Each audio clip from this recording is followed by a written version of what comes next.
ini saya ketiban campur lagi Pak Ketua. Harusnya hari ini kita nih setannya. Tidak apa-apa karena MPK itu beda. Bedanya adalah kita harus mau bertumbuh. Saya bukan STT, mungkin STW sampai. Saya bukan STT, namun kita di sini dituntut untuk belajar bersama-sama apa yang kita dapat dari beliau-beliau yang sudah kita terima semakin setiap hari itu untuk menjadi sebuah bumbu atau sebuah kekuatan buat kita untuk menjadi lebih baik tentunya. Oke, di sini kita dapat tema yaitu dream atau impian. Berbicara impian, siapa yang tidak punya mimpi? Bapak Ibu pasti semuanya memiliki mimpi.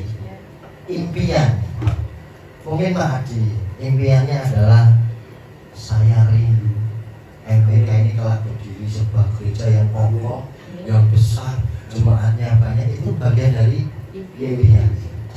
Amin.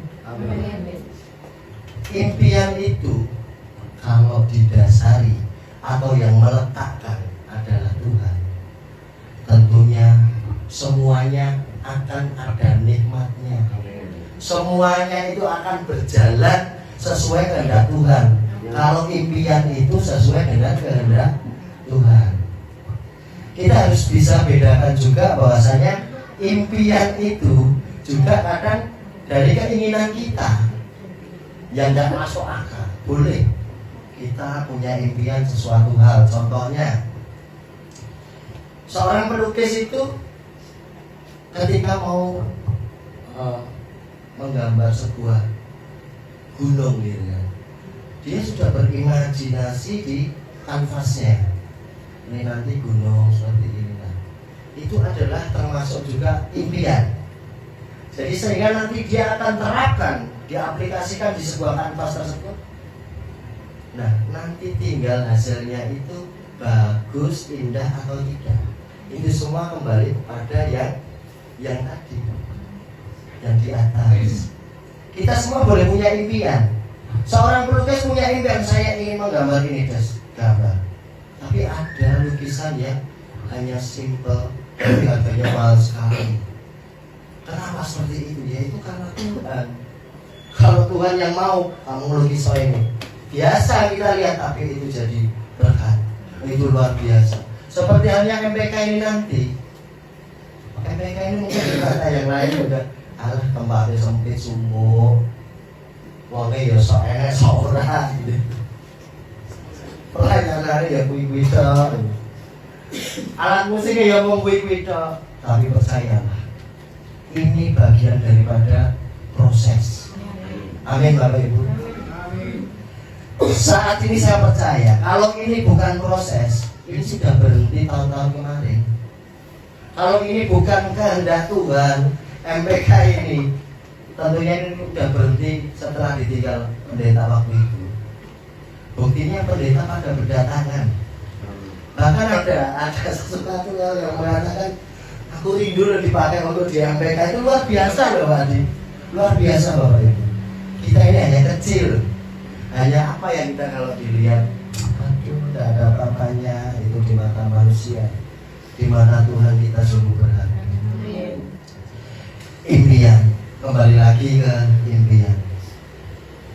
Impian itu tentunya juga disertai dengan pengharapan ya.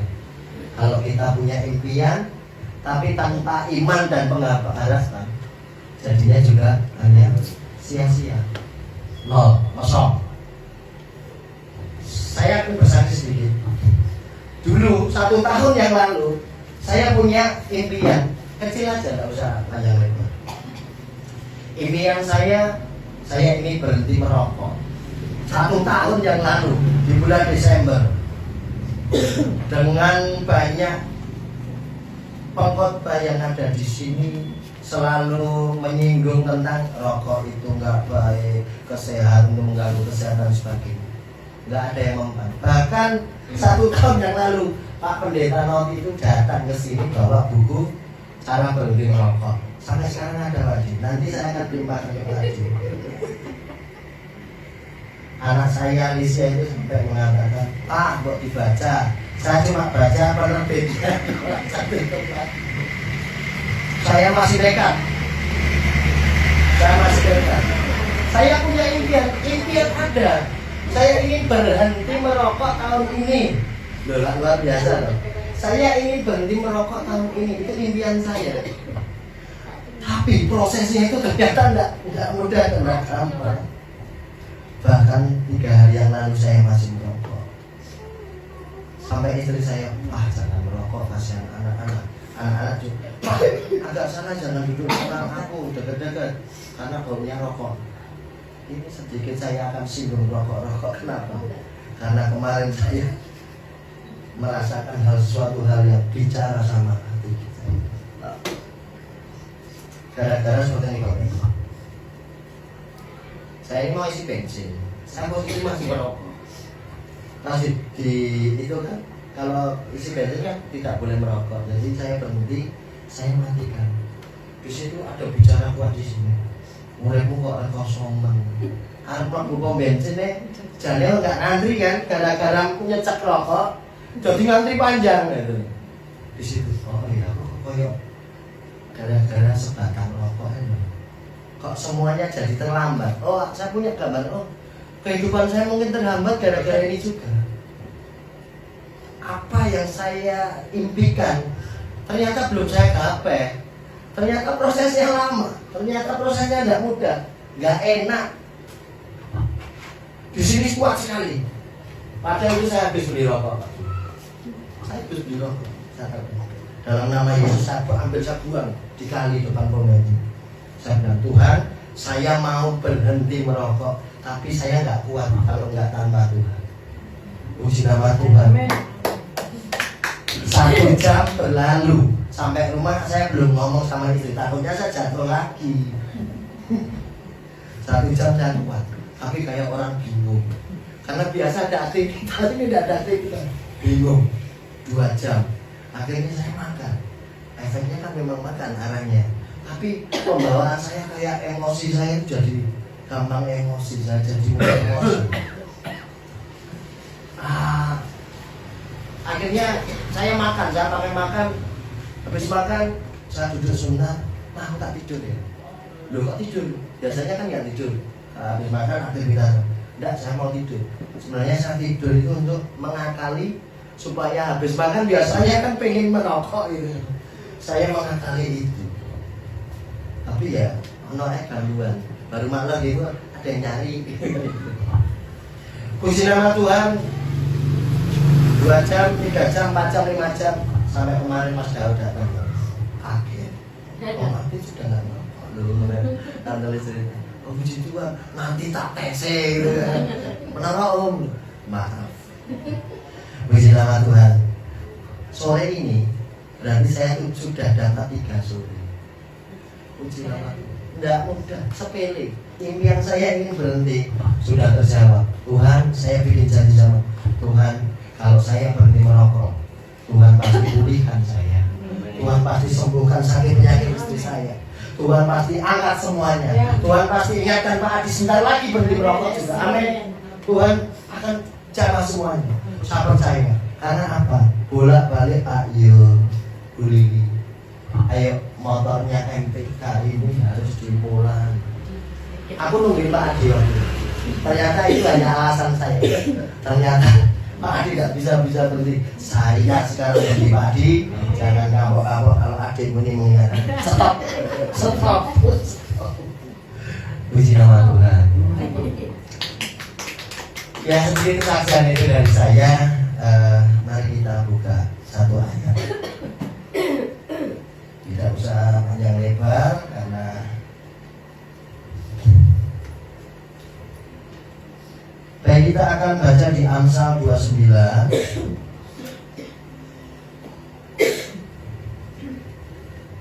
Dibantu dibuka.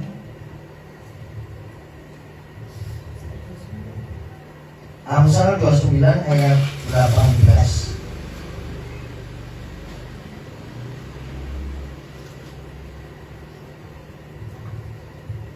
Kita baca bersama-sama. 1, 2, 3. Bila tidak ada wahyu, menjadi liarlah rakyat. Berbahagialah orang yang berpegang pada hukum. Amin. Puji nama Tuhan. Apa maksud dari firman Tuhan ini, Bapak Ibu? Ya, kalau kita mengutip dari pasal ini, bila tidak ada wahyu, menjadi liarlah rakyat. Artinya apa? Kita berbicara wahyu berarti berbicara karakter ilahi, karakter berkat, karakter semua yang dari atas.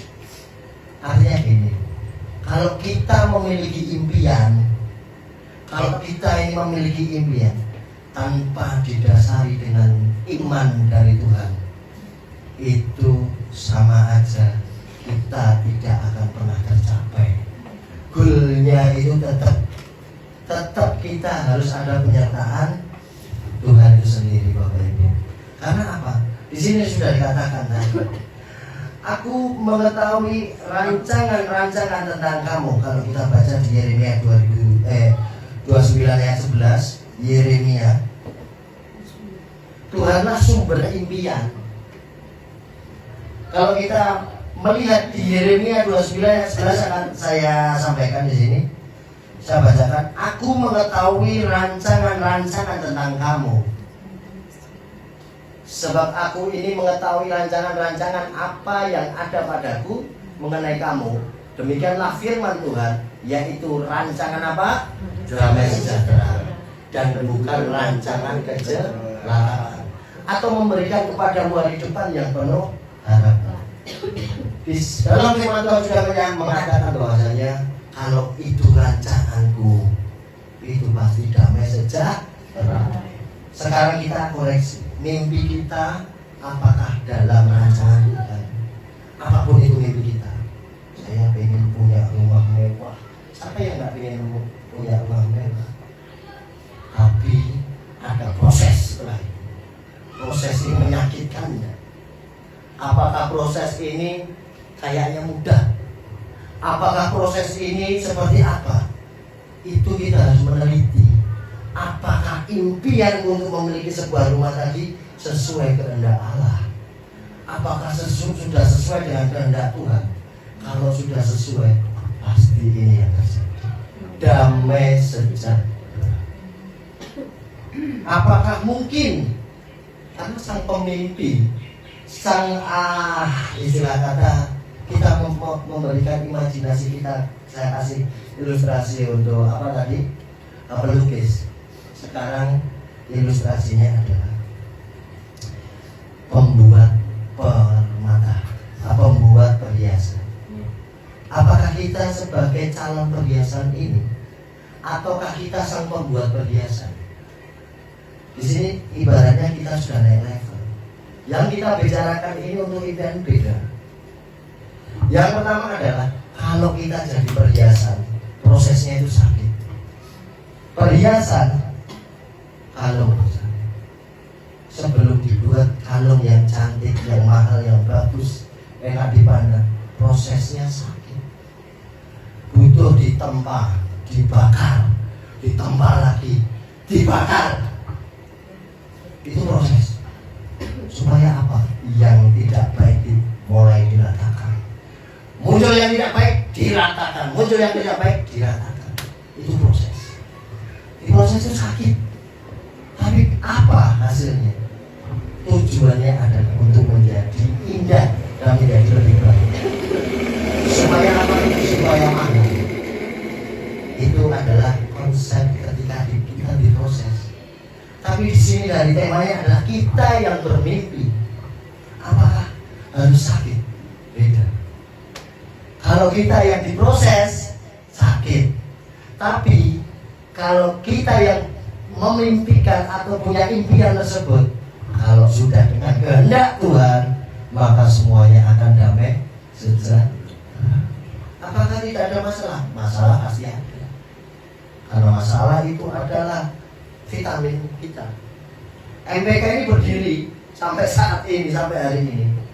Saya jadi saksi hidup. Tidak mudah mendirikan MPK ini. Betapa perjuangannya Pak Adi Bu Petra dari nol. Dari dulu kita kebaktian, saya, istri saya, anak saya masih kecil-kecil dilayani sama satu pendeta, suami istri. Yang akhirnya pindah ke sini. Di sini dulu sempit, satu garasi ini. Akhirnya Pak Adib sama Bu Petra berkorban, dijebol. Itu semua rancangan Tuhan. Tanpa Tuhan tidak mampu loh Pak Adib bertahan sampai saat ini.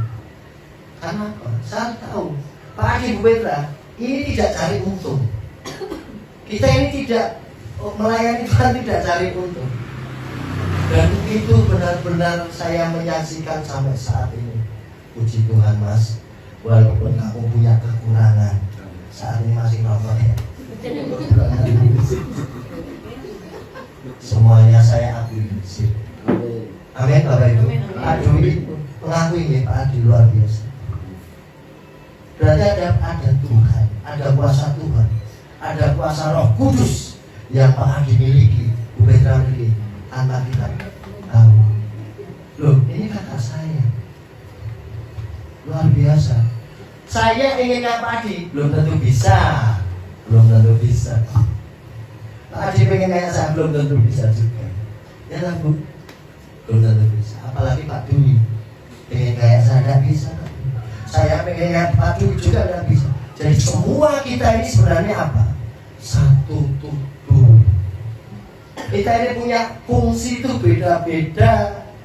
Kalau kepalanya Yesus, tubuhnya Kristus, tubuhnya gereja, ya kita ini bagian dari jari, tangan, ada yang jadi fungsinya apa, seperti itu. Sehingga satu tubuh ini kalau benar-benar bersatu, ada chemistry, ada sinkronisasi, tentunya tubuh ini akan kuat untuk berjalan menuju impian tadi.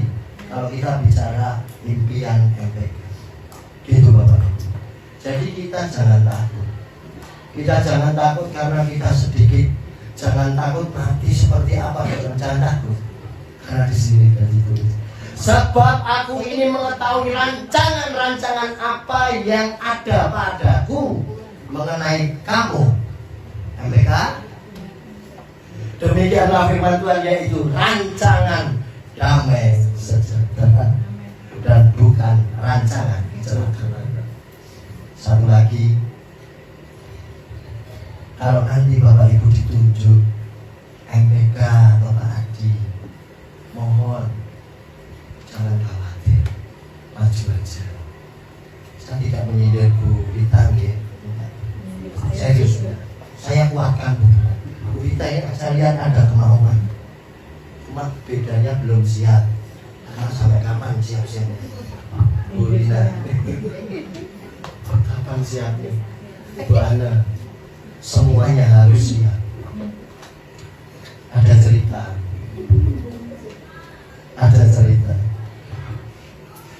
Seorang murid bilang sama gurunya, "Guru, kapan saya muridnya ini sangat nakal sekali.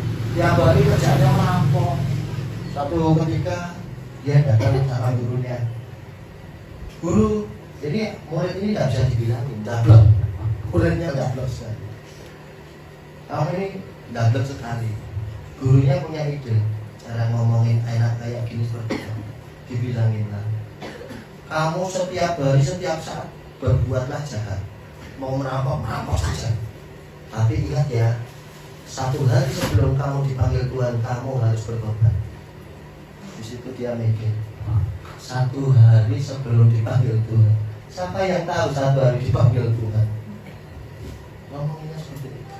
Kita nggak ngerti loh Bapak Ibu. Hari ini kita masih bersama-sama. 5 menit ke depan akan terjadi apa? Kita nggak ngerti. Kalau ada kesempatan, Bu Wita, ayo Bu Wita diisi. Puji Tuhan, Pak, saya belum siap. Saya nggak siap Bu. Tadi malam masih ngomel-ngomel sama Mario di sini tadi. Artinya saya nggak mau belajar, memang saya bukan tipe untuk belajar, yang mengalir saja. Gitu.